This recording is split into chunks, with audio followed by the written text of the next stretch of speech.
يا جني جنجي بشكل وفاتشتا حتى نايش دوام دكا وجيان ديسا دفا روجي سلام بكم وحمو حاسكرين جبوي وجيان وسالكفتن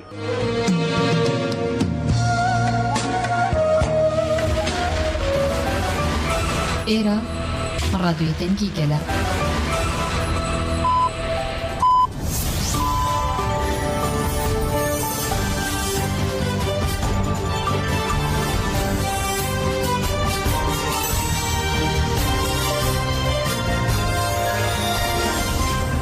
لەرکێوی سەرمانە سڵاتان لێ بەم کاتتان باش بەڕێزان بەرمەتیا و کارانم هەواڵەکانیم کاتژمێرەتان پێشکەشەکەین.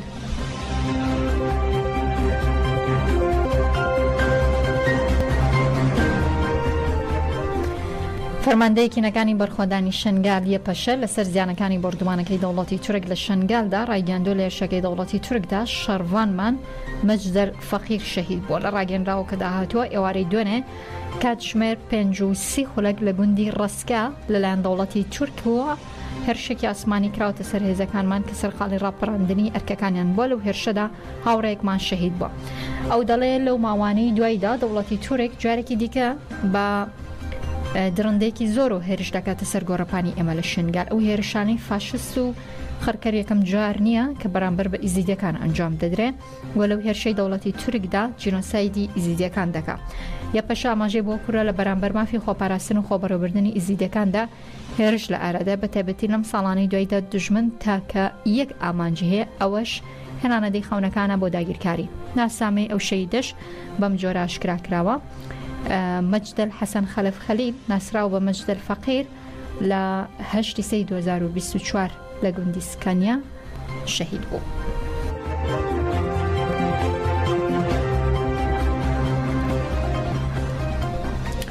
کۆمیتەی پەیوەندەکانی دەرەوە کۆمەڵجوواکین کوردستان کەجەکە ڕاگەندراوێکی لەباری هێرش و داگیرکاری دەوڵەتی تورک و کۆمەڵکوژی شلاتزێ بڵاو کردوەوە دەڵێ بێگومان ئەم هێرش و داگیرکاریانەی دەوڵەتی تورک بەرهەمی ئەقڵەتی قڕکردنی کۆمەڵکوژی کوردانە کە 100 ساڵە لە سەرگەلەکەمان پەیڕەوی دەبا و دەیەوێ ناوی کوردستان لەسەر نەخشەی جیان بسرێتەوە.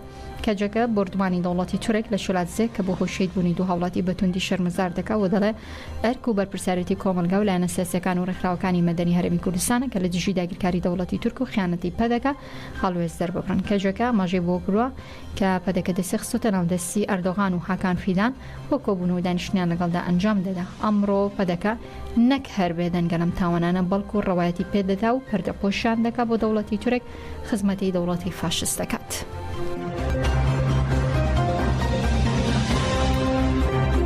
هێرش و بردومانە تیرۆریەکانی دەوڵەتی تورکیش لە ناوخاکی هەرێمی کوردستان بەردەوامە ڕۆژ بە ڕۆژ هێرشەکان چڕتر دەبێتەوە بەڵام تاسە لەلایەن هەرێم و بەختە و لایەنە سیاسیەکانیشەوە بێدەنگێکی گشتی هەیە. جەمیل هەورامی سەرۆکی ئەنجومەنی باڵای کۆمەڵی پێشمەرگەدێرینەکانی هەرێمی کوردستان دەڵێ گەلی کورد بە یەکگورتی و ئەنجامدانی کۆنگرەی نەتەوەی دەتوانێت هەرێمی کوردستان بپارێزێ و ڕووبەڕووی هێرشە داگیرکاریەکانی دەوڵەتی تورکیا بۆستێتەوە.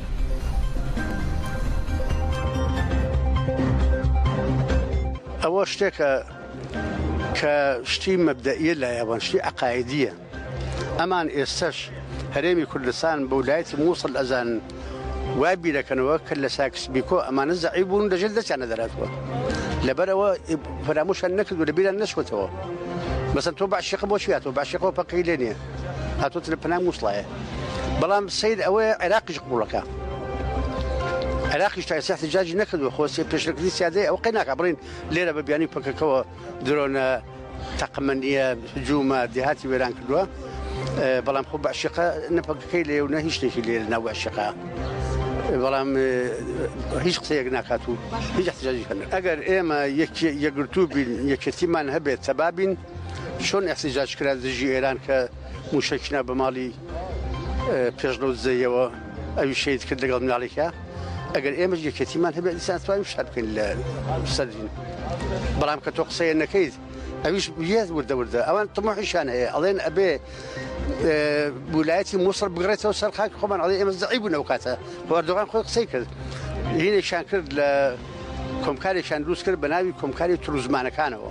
6 وڵات بوون، جەبهەی تورکمانی لێرە و تورکەکانی شیمالی قوبڕوسیش ئەندامن تایە. لە یەکەم کۆبوونەوەکەی پتاحیان کرد، کۆبوونەکەی کرد وتي إما أو كتزعيبون زماني ساكت بيكو 100 سال مفعولي ما ودوات 100 سال إما ما خو ما بش مشتركين خبان الشينوا إباش أول استراتيجي أو إمرو يدرون أتقني يا يك شيء ذكاء وسيارة بس أداء داري أمره أجر مصلحتي حزبي الشخصي فريدنا أولى كل ذا بالكلام بالله يكتيان هبتو كونيه كانوا مذكريه زي بنوسن بيزن بتركيا بقنصلجريه تركيا وغير كان بغينا ما تشتر قبولناك من سكما ما قبولناك قبولناك الليتان كامشتنا برتوان بيت مجبور وازيني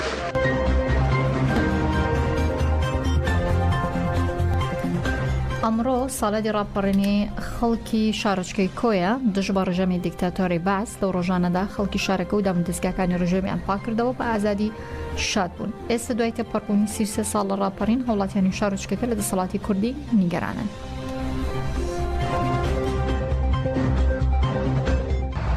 بەڵێ من یەکەم کەس لە شاری کۆیە بانگەوازی ڕاپەڕینم کرد لە ماڵێ بەڕێزمان محیا ڕەحمەتی لەوێت تەکبیرەکەمان کرد و چی بکەین و چۆن بکەین بۆش بانگەوازی ڕاپەڕین کرد کە ئاسوودە بژین کە سەرفراز بژین کە خۆشبەخت بژین کە خۆش گوزەران بین بەڵام بەداخەوە دەتوانم بڵێم 100,000 خۆزگە بە کفندس لەبەر ئەوەی بەچای خۆمان بین پاش 33 ساڵ حکومڕانی بە هەزاران هەزار دەتویزان کۆپەیماکان لە کافتریا کەوتووە ئێمە ئەو ڕاپەڕین دەستکەوتێک بۆ چەند کەسێک کە بە پەنجەی دەژمێردرێن بەداخەوە بۆ ئەو هەموو خوێنی شەهید و قوربانیدان و ئەنفال و جینۆساید و دێهات وێرانکردن بەداخەوە کە ئێستا بەرهەمەکە دەبینی چێ دەیکا و چێ دەیخوا نەهاتۆ دەدی نەخێر نەهاتۆ دەدی بە هیچ شێوەیەک ئەو دەسەڵاتە تەنها بیر لە مانەوەی خۆی دەکاتەوە بیر لە دەوڵەمەندکردنی خۆی دەکاتەوە هیچ شتێککە بیر لە کەس و کار و خزمی خۆی دەکاتەوە.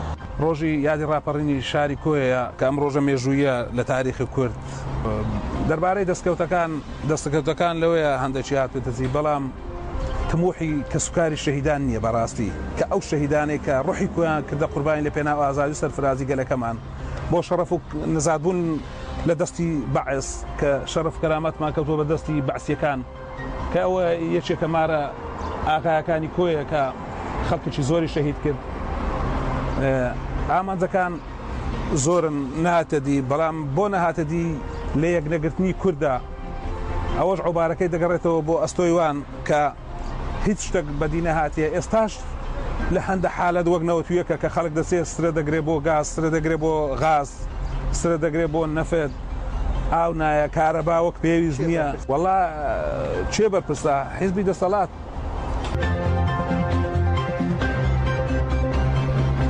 ڕۆژی بەڕێوە چۆنیانگەکانی جژنی نەورۆز لە باکووری کوردستان و تورکیا دیاریکراوە چاڕوان دەکرێت 100,000 کەس بەشداری تێدا بکەن لە 15 مانگەدا لە دەپێ دەست پێ دەکا و کۆتا ئاهەنگیش لە 25 ئادار لە ئاگری بەڕێوە دەچێت ئاژانس سەواڵی مزۆپۆتامیا بڵاوی کردێتەوە ئاگرین و ڕۆژی ئەمساڵ سەرەتا لە ناوچەی دەپێ ئەو ناوچەی کە مەزۆم دۆخانێکێک لە کادرە پێشەنگەکانی پەکەکە چای بەدوینە هەڵهێنا لە 20 ئاداری 1970 لە ئاگری لە جەستی خۆی بەردا لە 15 ئەمانگە دەکرێتەوە دەشڵەیە لە 20 ئادار ڕۆژی نەورۆزدا لە ئامەد ئاهەنگی گەورەی جەماوەری بەڕێوە دەچێت تێدا بە 100,000 کەس بانگوازی بۆ ئازادی ژوسێ ڕێبەر ئۆجەلان دەکەن و داوا دەکەن بۆ شەگیری توندی مراڵی هەڵبگیرێ و باس ڕۆژکراوانگەکەی جژنی نەورۆز لە دیان ناوچە بدیکی باکووری کوردستان و تورکیا درێژی دەبێ تاوکو 25 مان کە با هەنگ لە ئاگری کۆتایی دێت.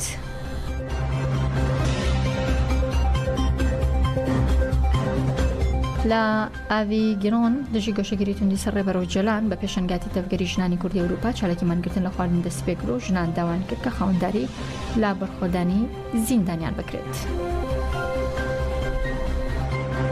وەک وی زانن ئیرۆ 103 ڕۆژە di zindana da ji bo dejîta li ser serokatî were şikestin hevalê me zindana da greva birçîbûnê dane wek em jî jinên tevgerê azad li Avignon'a em jî dest greva birçîbûnê dikin bangavaziyeke min heye ji hevalê me li Avrupa jin û ciwanê me ew jî tevlê vê çarekiyê binin.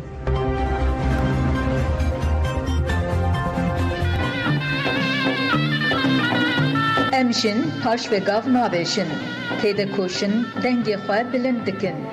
Yên bi ser bikevin, em jin bixwene.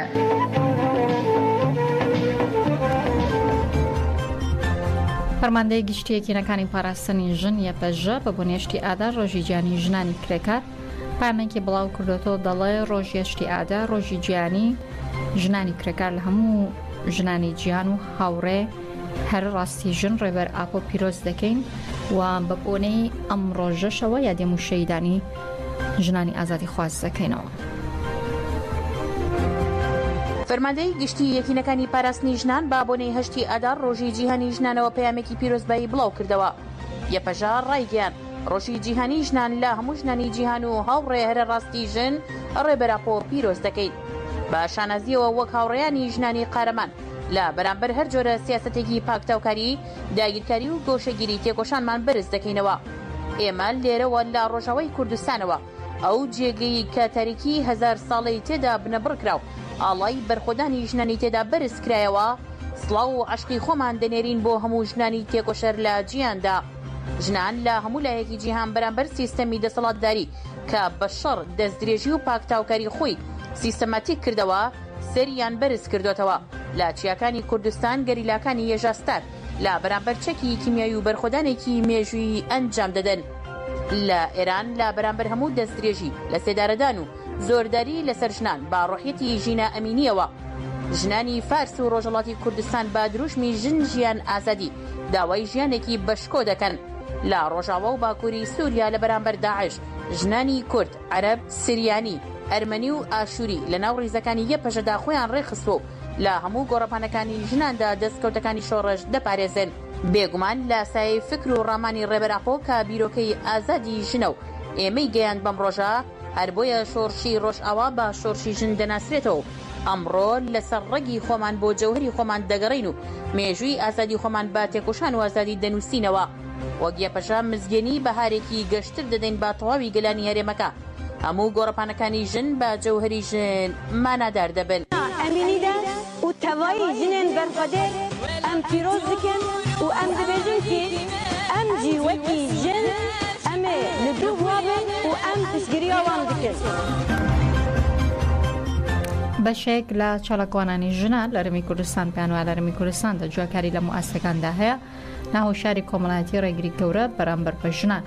هانا شوانی ڕۆژنامەڤان و چالاکی بواری مافی ژنان و ئەندامی بەشی تونند و تیژی دژی ژنان دەڵێن نەبوونی پاڵپشتی بۆ ژنان لە ناوخۆدی کۆمەلگا و دەسەڵاتی سیاسیدا و تێنەگەشتنی دەسەڵاتی سیاسی ڕێگری گەورن لە بەرامبەر ژناندا.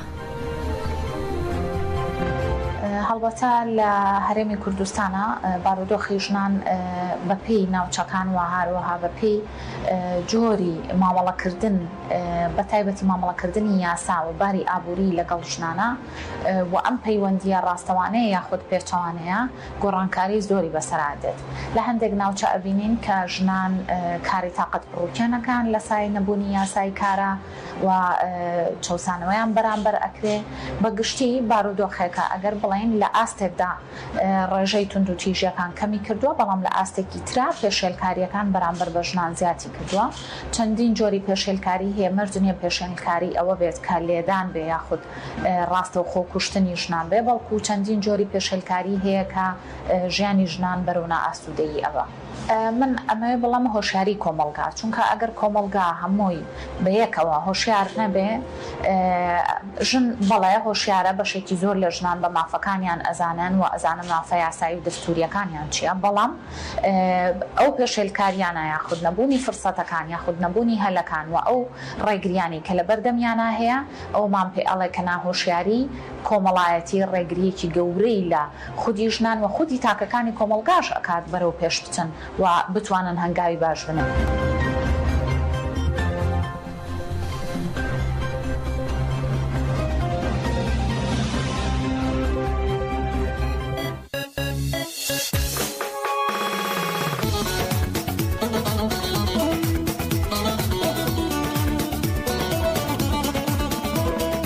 ئەمڕۆژە حەشی ئادارێ بە بەرخۆدانە ڕوومەتێ ببێتینن.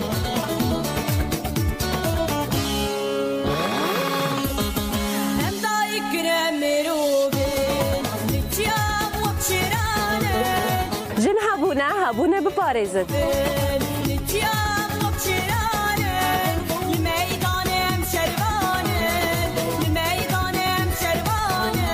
برێحی حەشی ئادارێ ئەمێ ئەفرین هەرێمێن داگرکاری ڕزگار بکەن. بمێنن بەخێر.